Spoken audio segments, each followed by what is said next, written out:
বছর শেষে রক্তারক্তি বীরভূমের মোহাম্মদ বাজারে সংঘর্ষে ছুরির কোপ।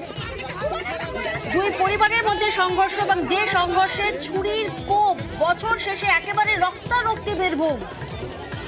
মোহাম্মদ বাজারের ছবি আপনারা দেখছেন, যেখানে পারিবারিক সংঘর্ষ হয় এবং সেই সংঘর্ষে ছুরি দিয়ে কোপ মারা হয় বলে জানা যাচ্ছে।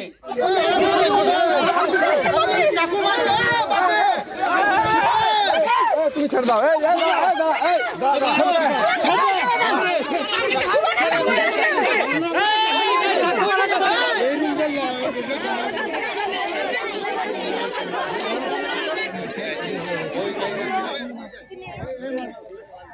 একেবারে বছরের শেষ দিনে রক্তারক্তি কাণ্ড বীরভূমের মোহাম্মদ বাজারে, যেখানে পারিবারিক সংঘর্ষ এবং সেই সংঘর্ষে ছুরি দিয়ে কোপ মারা হয়।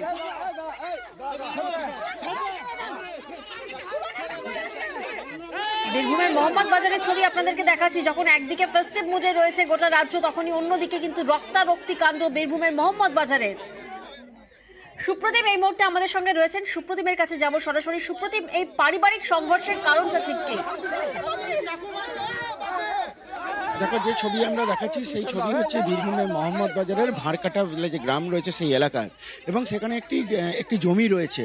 সেই জমির বেশ কয়েকজন অংশীদার রয়েছে, এবং এই জমি যখন আজকে মাপা হচ্ছিল সেই সময় কিন্তু পারিবারিক এই সংঘর্ষের সূত্রপাত হয়, এবং মাপামাপির সময় কিন্তু এক পক্ষ হামলা চালায় আরেক পক্ষের প্রতি, আরেক পক্ষ বাধা দেয়, এবং তখনই কিন্তু ছুরি হাতে হামলা। এবং এই যে ছুরি হাতে যে হামলা, তাতে কিন্তু দুজন মহিলার, একজনের হাতে লেগেছে, একজনের মুখে লেগেছে, এবং এই দুজন মহিলা সমেত মোট 4 জন আহত হয়, যাদের মধ্যে 3 জনকে সিউড়ি সুপার স্পেশালিটি হাসপাতালে পাঠানো হয়েছে।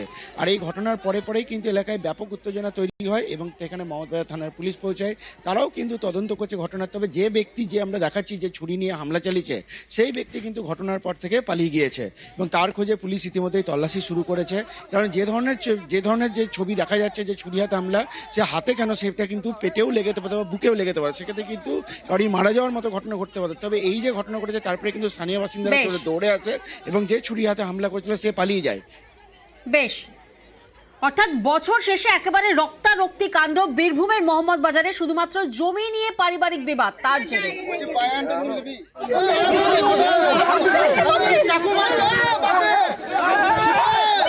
তুমি ছেড়ে দাও।